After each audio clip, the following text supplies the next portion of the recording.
Yo, what's up guys, welcome to my humble YouTube channel where I bring you fanfiction that will brighten your days. Before we start, a subscribe is greatly appreciated, and don't forget to leave a like and ring the bell icon so you won't miss exciting new fanfiction stories. This is a sequel to Rimuru in Akame ga Kill, Rimuru in DXD by alexkuhar360. Chapter 11. Godslayer? Rimuru's POV. It was time for us to teleport to the area Loki had been restrained. Luminous and I will be going along with the students and the one Valkyrie. The devils wanted us to give them a chance to fight before we interfere. I guess they think of it as some training. Personally, I think it is pretty reckless to try to use a rogue god as training material, but maybe that is just me. Veldora was thinking of coming with, but after his fight with the dog, he decided they were too weak to be worth his time. I don't mind though, maybe I will get to eat a god today. Even if stuff gets bad, I can always summon Veldora with my ultimate skill anyways. Once everything was ready, all of us were teleported to the area. It was essentially a wasteland far from civilization.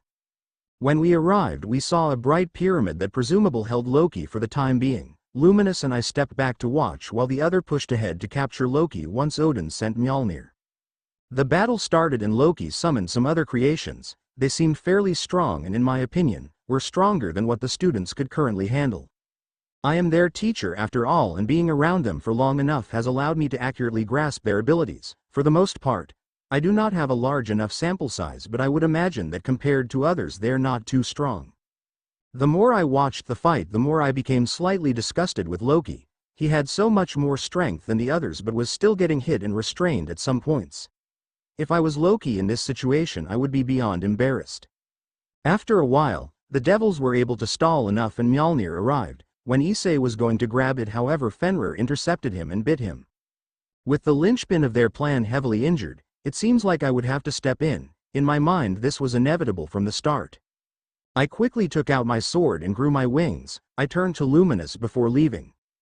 It would probably be better if we don't let them die.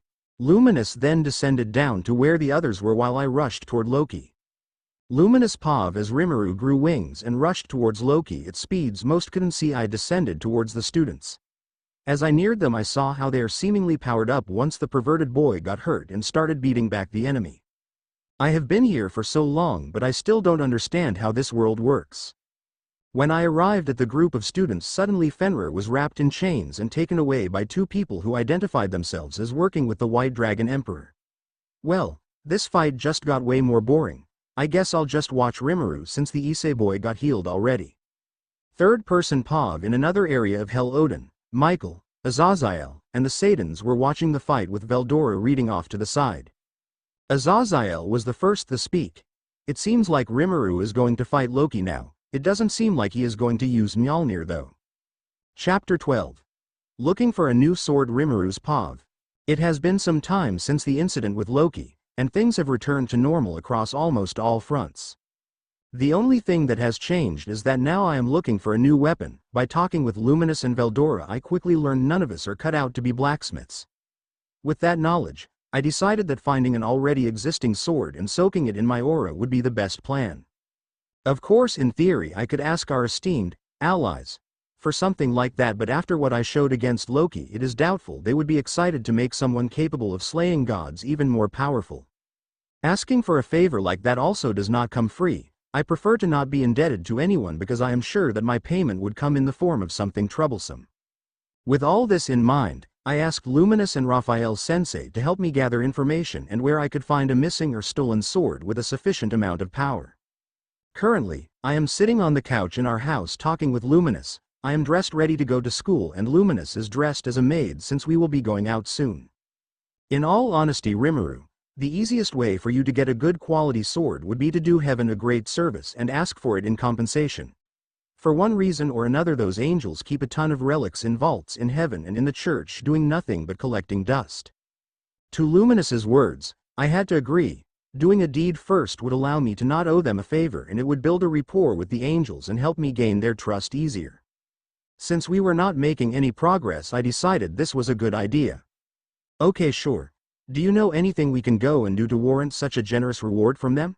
If I don't do something meaningful, it will look like I'm trying to scam or strongarm them. After this, Luminous and I left the house and drove to school while continuing our conversation. Thankfully, since she has been here for hundreds of years, she has a good understanding of the supernatural underworld. It seems even though she took bounties from the archangels themselves, she wasn't one to act to help the angel faction out of the good of her heart. It seems this world has a very dark side as well. Some of the things she spoke of sounded more like the things I would expect from the last world I was in, the cruelty and immorality so intense that most people would have nightmares. Who are the cruel and malevolent beings that were perpetrating these acts? Like I would expect, it is humans. In this world, humans are not the strongest or most intelligent race in the world. Even their technology cannot compare to the strength of gods and devils. In the wake of this, it is not a surprise some of the worlds turn to extreme cruelty to try to find the weaknesses of their possible enemies. Sometimes scientific experiments can be much worse than simple torture. Even in my murderous heart, I feel sympathy for what has been happening to some of these angels and fallen angels. After school, I think I will have to go back to killing humans. I genuinely hoped I wouldn't have to do this in another world. That night, once school was finished and night had set, I set out with Luminous. I would prefer for Veldora to not see what these humans have done. I would prefer to shelter him from this kind of cruelty.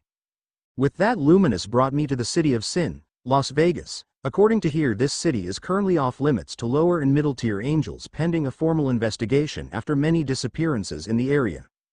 From what Luminous has told me, even I pray for the souls of these poor angels, most of which have most definitely fallen by now. We made our way to the biggest casino in town dressed as extravagantly as possible. No doubt we turned many heads as we walked inside elegantly. Normally I prefer a more stealthy method, but we have to get to the deep underground facilities somehow. The aura we exude is full of affluence and wealth. Very quickly an employee approached us and asked if we wanted to meet with the VIP liaison. Once we agreed, we were brought to a beautiful room with expensive-looking art and luxury furniture. Once we were alone and waiting for this person, I spoke to Luminous. "All right, let's make our way to the elevator down." At that same time, a beautiful woman walked in with a friendly smile. Luminous smiled back before quietly speaking. "Death's blessing." Just with that, she dropped to the floor dead and we got up and left. Using Raphael and universal perception, we got to our desired location quickly. It was masked with magic and in a hidden room. Once we got inside, there was a magic key to use it, but Raphael was about to bypass it quickly, as to be expected. We soon descended extremely fast. I guess this is what happens when you mix modern tech and magic. We soon arrived at the bottom floor. Once we got there and the door opened, many people were waiting for us. Some carried guns with magical bullets and some had magical swords or staffs. Like before, Luminous extended her arm and repeated what she said before, and everyone dropped to the floor dead. That sounds like a handy ability. I'm sure it has some limits or restrictions based on the opponent's power though. In a short time, every human on that floor was dead, and not a drop of blood was anywhere to be seen. As someone who has killed many people, the absence of blood made the entire scene eerie to some degree. After killing the humans, we made our way to the area where the captive angels were. From what Raphael told me, these humans were likely using some kind of holy relic as bait to lure in angels and capture them for experimentation. The main focus of the experiments was something blatantly unnatural: breeding angels. This facility's purpose is to find a way to breed new pureblood angels. It is not to help the decreasing angel population though. If I had to guess, it is to someone sneak into heaven or plant spies there. After all, humans and fallen angels can't enter heaven. We made our way into the control room and saw a terrible sight. There had to be at least a dozen angels, now mostly fallen angels, restrained and clear signs of experimentation. I thought this environment would be impossible for an angel to not fall in. In fact, only one had not. I could feel the angel that remained pure was the strongest out of all of them. Despite being a pure angel, still it was clear that her eyes were completely dead inside. No doubt the horrors all of them have been exposed to have been unthinkable.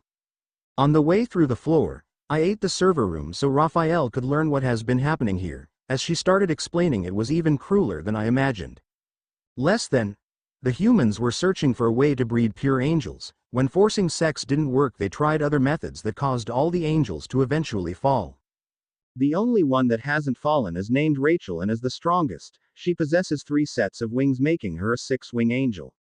With saved angel semen stored, they attempted to artificially inseminate her. Unbelievable enough, it worked and she gave birth to an angel.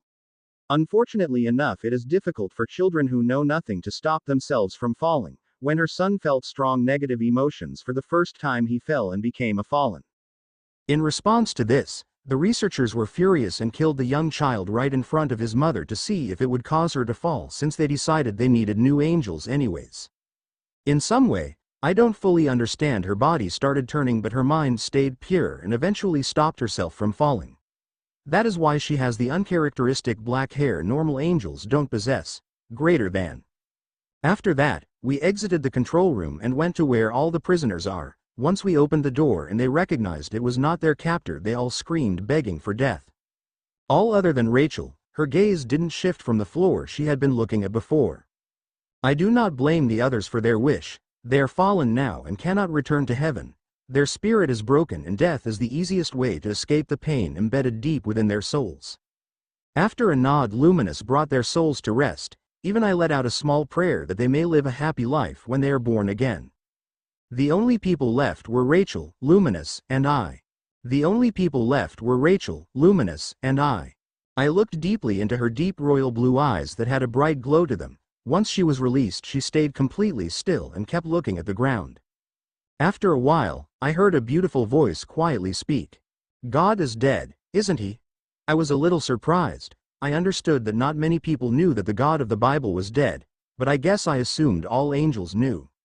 I kneeled in front of her and tried to speak in a comforting manner. Yes, he is dead. To my slight surprise, I saw what looked like a slight smile before she spoke again. I see, so he didn't leave us to suffer after all. I looked at her a little confused. I thought that news would affect her more. Even after being freed, she just stayed on the ground where she was. The only change was that she had a more content look on her face. It seemed like she was at peace. It only lasted a second before she went back to looking completely dead inside though. I wasn't sure what to do now, but Luminous knelt and took her chin in her hand so she was looking up at us.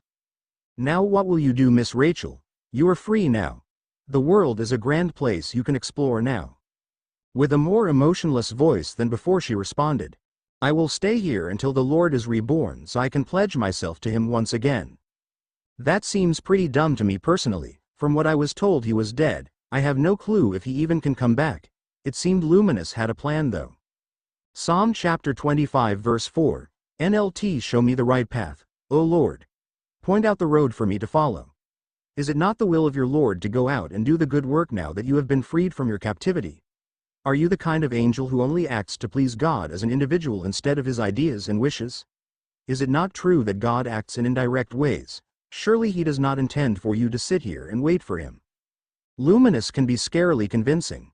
I wonder if this is how she faked being a god in the world I was reborn in as a slime? After they looked at each other for a few seconds, Rachel spoke. I understand. I will follow the two of you from now on. It is God's will that brought me to you, and I must see what he wishes to the end. Once that was decided, Luminous brought out a change of clothes for Rachel and I left her room while she changed. After a few minutes, I returned and saw a new person I didn't know. She was a beautiful woman with blonde hair. She radiated power and kindness. When I walked in and got close, she spoke to me. Hello, Rimuru Tempest. Luminous has informed me of the great service you have done for heaven, and we would like to thank you for saving Rachel despite her choice to follow you from now on. I will bring my brave saints and investigate this scene for now. I will be in contact shortly about compensation. It seems the humans devised some way to block the magic and prayers from the angels trapped here, and that is our top priority. With that, we went home with a new addition to our team. Hopefully, I can get a powerful sword soon. The end.